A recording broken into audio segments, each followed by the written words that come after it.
நடைபெற இருக்கிற தேர்தலில் மார்க்சிஸ்ட் கம்யூனிஸ்ட் கட்சியினுடைய மாநில குழு உறுப்பினரும் அகில இந்திய விவசாய தொழிலாளர் சங்கத்தினுடைய மாநில தலைவருமான அருமை தோழர் சின்னதுரை அவர்களுக்கு நீங்கள் எல்லாம் அறிவால் சுற்றிய நட்சத்திர சின்னத்தில் வாக்களிக்க வேண்டும் என்று கேட்டுக் கொள்வதற்காக நான் இங்கே வருகை தந்திருக்கிறேன். தோழமை கட்சியினுடைய தோழர்களுடைய பேராதரவோடு மிக சிறப்பாகவும் வெற்றிகரமாகவும் தேர்தல் பணிகள் என்பது துவங்கி நடைபெற்று வருகிறது. தேர்தல் பணிகளில் தங்களை ஈடுபடுத்திக் கொண்டிருக்கக்கூடிய தோழமை கட்சியுடைய அனைத்து தலைவர்களுக்கும் மாநில குழுவின் சார்பில் முதற்கனுடைய பணிவான வணக்கத்தினையும் நன்றியையும் தெரிவித்துக் கொள்ள விரும்புகிறேன். கடந்த 5 ஆண்டு காலம் இந்த தொகுதியுடைய சட்டமன்ற உறுப்பினராக இருந்து எப்படி சிறப்பான முறையில் செயல்பட்டார் என்பதை நீங்கள் அறிவீர்கள். அவர் கந்தர்வக்கோட்டை சட்டமன்ற உறுப்பினர் என்றாலும் கூட தமிழ்நாடு முழுவதும் உள்ள அனைத்து மக்கள் பிரச்சனைகளையும் சட்டமன்றத்தில் எதிரொலித்த ஒரு சிறந்த சட்டமன்ற உறுப்பினர் அருமை தோழர் சின்னதுரை என்பதை நான் இங்கே பெருமையோடு குறிப்பிட விரும்புகிறேன். இந்த 5 ஆண்டு காலத்தில் எங்களுடைய 2 சட்டமன்ற உறுப்பினர்கள் அவை தோழர் நாகை மாலி அவர்களும் தோழர் சின்னதுரை அவர்களும் பேசாத பிரச்சனை எதையுமே நீங்கள் சொல்ல முடியாது என்கிற அளவுக்கு தங்களுடைய சட்டமன்ற உறுப்பினர் பொறுப்பை மிகச்சிறப்பாக நிறைவேற்றியவர்கள்.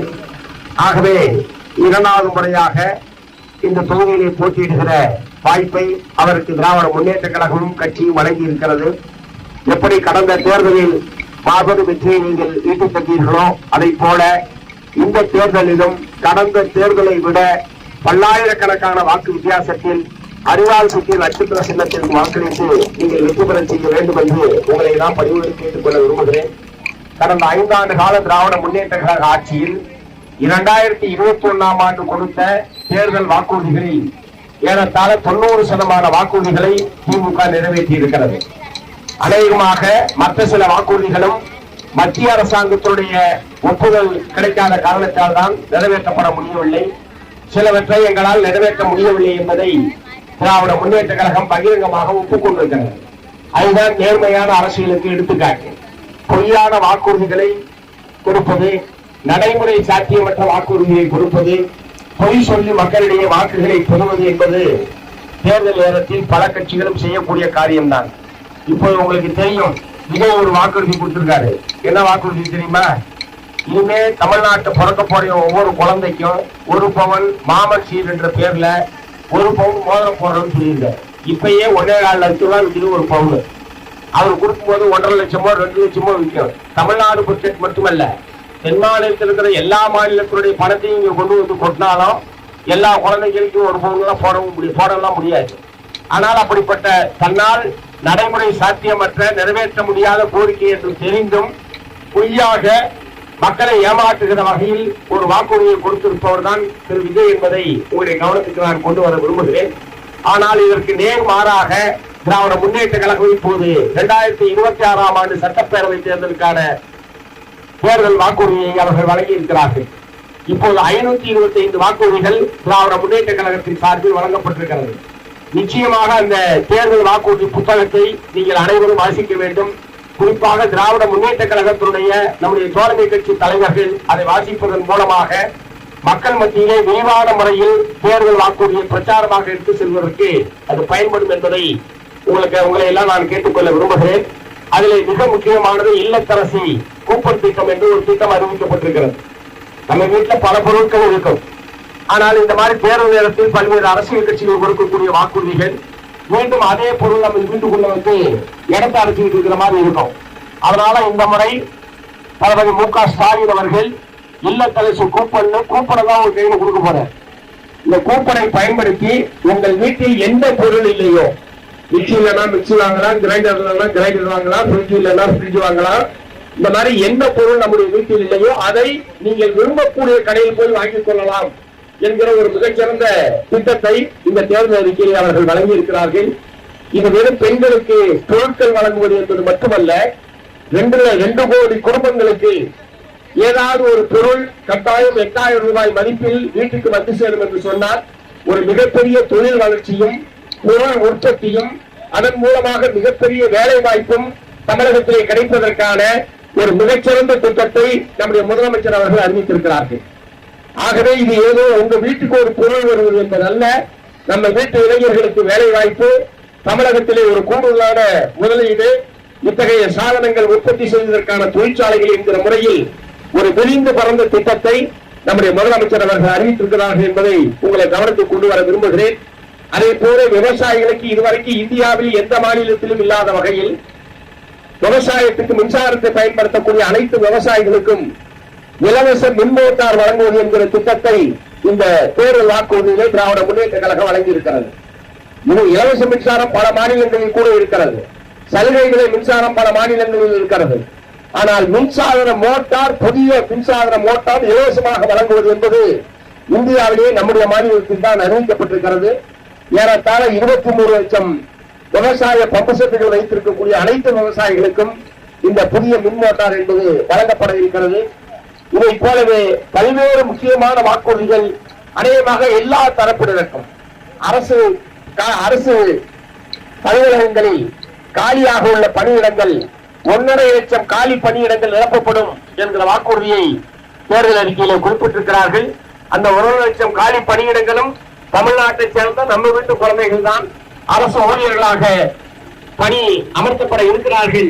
ஆகவே இப்படி தமிழ்நாட்டுடைய வளர்ச்சி, மக்களுடைய முன்னேற்றம் என்பதை அடிப்படையாக கொண்டு தன்னால் எதை செய்ய முடியுமோ, தமிழ்நாட்டுடைய நிதி நிலைமைக்கு உட்பட்டு எது சாத்தியமோ அதை தேர்தல் வாக்குறுதியாக இந்த முறை திராவிட முன்னேற்ற கழகம் கொடுத்திருக்கிறது என்பதை உங்களுடைய கவனத்துக்கு நான் கொண்டு வர விரும்புகிறேன்.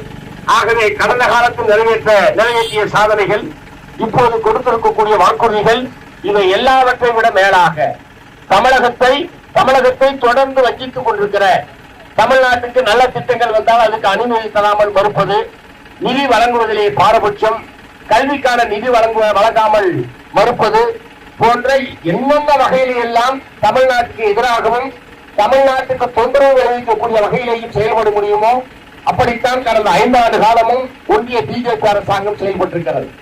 இதுவரைக்கும் மத்திய அரசாங்கத்தின் மூலமாக ஒரு திட்டம் கூட தமிழகத்துக்கு வந்து சேரவில்லை என்பதை நான் உங்களுடைய கவனத்தை கொண்டு வர விரும்புகிறேன்.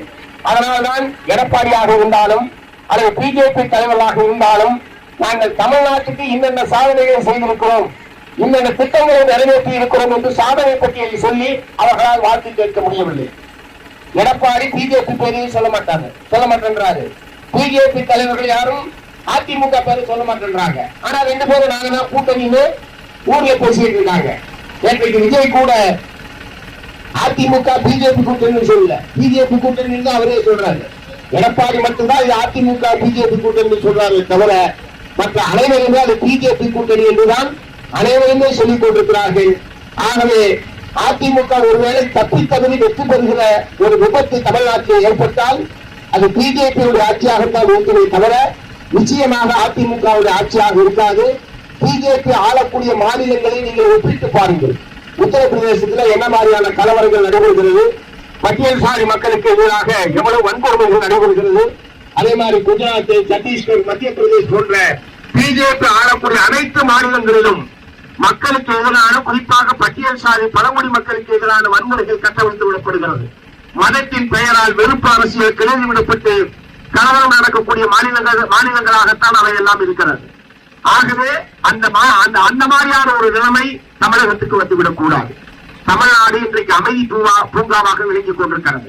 இங்கே மத கலவரம் இல்லை, ஜாதி கலவரம் இல்லை, இனத்தின் பெயரால் எந்த விதமான கலவரமும் இல்லை. ஒரு அமைதியான தமிழ்நாடு.